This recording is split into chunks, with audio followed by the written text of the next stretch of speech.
저는 정치인에 대한 선발도 마찬가지입니다. 제가 봤을 때는 그 정치인에 대해 가지고 이런 게 있어요. 토론이라는 것도 예를 들어 우리가 능력주의라고 생각하지만은 생각보다 토론은 논리보다는 종합적인 매력도 측정에 가깝습니다. 네. 종합적인 매력도 측정에 가깝고, 그런데 그러면은 정치라는 것도 마찬가지입니다. 그 사람이 사람들이 표를 줄 때는 얼마나 착하냐, 얼마나 무슨 선한 의지를 갖고 이런 거 판단 안 하고 종합적인 매력적으로 측정해 가지고 투표하는 겁니다. 그래서 토론으로 그런 정치인을 선발하는 것과 투표에서 유권자가 투표하는 성향이 상당히 유사성이 있고 강한 상관관계가 있다 생각하기 때문에 저는 그 방식이 옳다고 생각하는 것이지, 저는 토론 배틀로서 뽑히는 사람이 무조건 말 제일 잘해서 뽑히는 사람들은 아니다, 저렇게 생각합니다. 저기 지금 우리 토론 배틀로 선임된 양준호 대변인이 지금 저기 앉아 있는데 제가 봤을 때 가장 말을 잘하는 사람은 아니었어요. 예. 근데 그 종합적인 매력이라는 것은 좀 다르게 작동할 요지가 있다, 이렇게 생각하고, 저는 만약에 지금도 당에서 우리가 능력주의나 아니면 선발주의를 적용한 데 있어가지고 토론 배틀보다 조금 더 나은 어떤 설계된 그런 방식이 있다면 도입할 의지가 충분히 있습니다. 예. 그런데 그것이 무엇이냐라고 하면은 우리가 기반을 굉장히 잘 쌓아야 돼요. 그러니까 자, 제가 옛날에 교육봉사단체에서 그런데 대한민국의 예를 들어 봉사활동 시간이라든지 이런 것들은 단체마다 완전 다르게 기준을 적용합니다. 어떤 데는 가면 서류 정리만 해도 봉사활동 시간을 준 데가 있고, 어떤 좀 약간 나쁜 단체들 같은 경우는 100만 원 내면은 몇 시간 주는 경우도 있고, 굉장히 나쁜 사람, 근데 그것을 만 신뢰할 수 있는 기준을 확보한다면은 그것도 사회복지 공무원을 선발하는 기준이 될 수 있겠죠, 어느 순간에는. 근데 그렇게 하지 못한 이유는 저도 신뢰 못해요, 그 기준을. 제가 교육봉사단체 하고 있으면 저한테 그런 거 와서 제안하는 사람 굉장히 많았어요. 예. 30만 원 내면은 봉사활동 시간 선발급 되나요?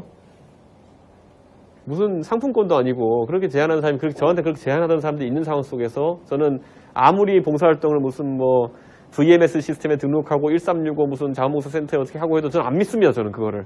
예, 다 안 믿습니다. 그러니까 그런 것처럼 사회에 신뢰할 만한 기준이 마련되면 다른 제도를 도입을 검토할 수도 있다. 저는 약간 그런 생각인데, 지금은 그 능력주의라는 비판을 받는다 하더라도 한판 승부로 끝낼 수밖에 없다. 우리가 내신이라든지 아니면 생활기록부에 대한 신뢰가 생기게 되면 그것을 입시에 도입할 수 있지만은 그게 없으면은 가둬놓고 쉬는 시험 한 판으로 결정하는 거죠. 수능으로. 약간 그런 거랑 비슷한 어떤 상황이다. 정치권에서는 특히 신뢰가 지금 없는 상황이기 때문에 한판 승부밖에 지금은 동작하지 않는다, 이런 얘기 말씀드리겠습니다. 국회가 조성됐을 때 우리가 300명의 사람이 있을 때 어떤 대표성을 가질 것이냐. 지금 대한민국 국회 대부분 지역 대표성이죠. 근데 그 지역 대표성이라는 것도 사실 많이 무너져 갑니다. 지금 보면은. 여러분이 생각하는 지역 대표성은 어떤 사람이 더 지역 대표성이 있을까요? 이것도 특정 인물을 얘기하는 건 아니지만은 방금 전에 가신 대선 후보 같은 경우에는 고등학교 때까지 대구에 사시고 그 뒤로는 대구에서 사시지 않았어요. 근데 대구에 4선 국회를 하셨다는 거죠. 그러면 그게 아마 대구에서 생각하는 지역 대표성이 그런 것인가? 그러니까 소위 말하는 대구에서 공부 잘해가지고 유학 가서 어릴 때 추억은 대구에 있으나 대구의 최신 상황을 모르는 사람이 오히려 지역 대표성이 있는 것이냐?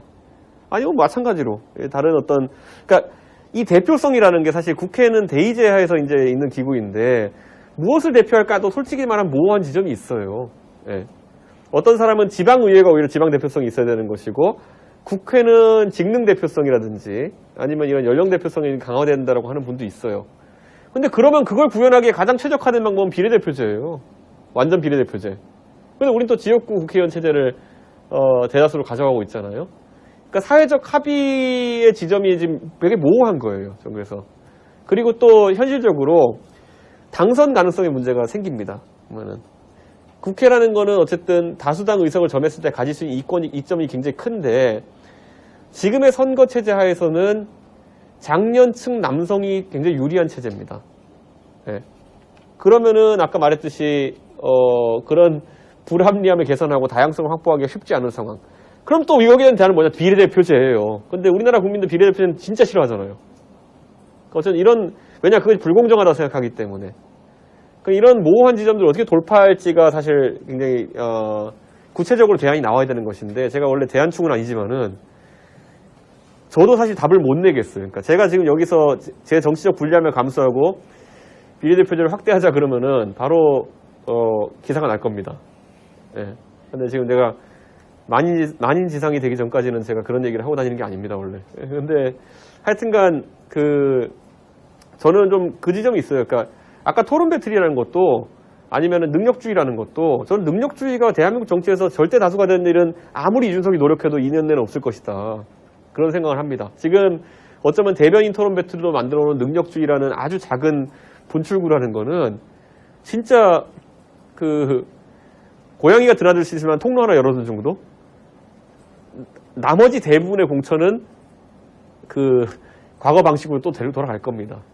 예를 들어 제가 이번에 토론 배틀로 대변인의 길을 열었다 그러면은 내년 지방선거가 다가오는데 내년에 제가 능력주의로 열 수 있는 통로 정도는 광역의원 비례대표 정도를 토론 배틀로 선발하자?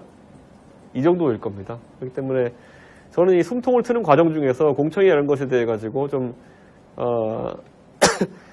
진짜 좀 대안적 아이디어가 많이 나와야 된다.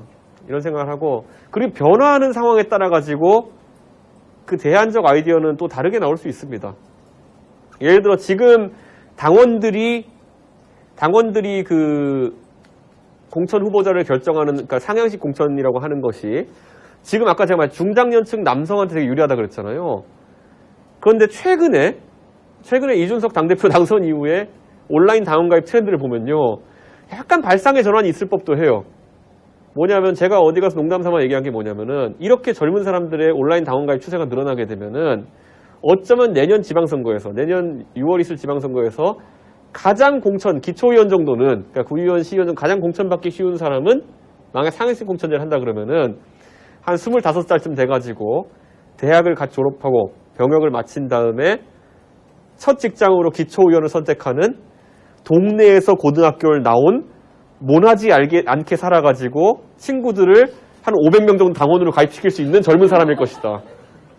진짜요. 근데 이게 진짜 제가 봤을 때 여러분들이 한번 생각해 보셔야 될 발상의 전환이에요. 그러니까 지금까지는 기초의원이라고 하면 동네에서 중장년층 남성이 보통 직업은 동네에서 자영업을 하시고 밤늦게까지 동네 유지처럼 술 드시고 다니시고 이러면서 형님 동생 하신 다음에 같이 좀 불법도 저지르면서 같이 유대관계를 좀 하고 이렇게 해가지고 으쌰으쌰 하면서 이렇게 조직을 만들어가지고 나 당원 가입시켜줘 해가지고 당원 한 200명 정도 모으면 공천되고 이런 시스템이었거든요. 근데 이 발상을 뒤집어버리면은 온라인 커뮤니티 중심으로 내가 진짜 고등학교 때 이상하게만 살지 않았으면은 내 친구들이 내가 선거 나간다 그러는데 1,000원짜리 당원 한 200~300명은 해주지 않을까요? 웬만해서는. 동네에서 그래도. 그 사람들이 이길 방법이 없습니다. 동네 술 마시는 아저씨가. 하루에 사람이 200명 관리하려면 술을 매일매일 마셔도 1년에 2번씩 못 마십니다. 200명하고. 그렇게 관리가 안 돼요. 특히 코로나 술도 못 마시고. 그러니까 저희가 소위 말하는 이거 막걸리 정치라 그러는데요. 막걸리 정치의 종언입니다. 코로나 때문에. 그러니까 여러분들이 한번 과감하게 그걸 한번 판단을 좀 내려보셨으면 좋겠어요. 어느 때보다 코로나 시기에 정치의 문이 크게 열리고 있고, 그래서 이제 뭐 능력주의는 아까 컨테스트 방식 선발로 일부 당직은 정해져, 그게 아니라 일반적인 방식, 지금까지 그러면 구체제 하에서도 굉장히 젊은 세대가 유리해질 수 있다. 이런 생각을 가져보십시오.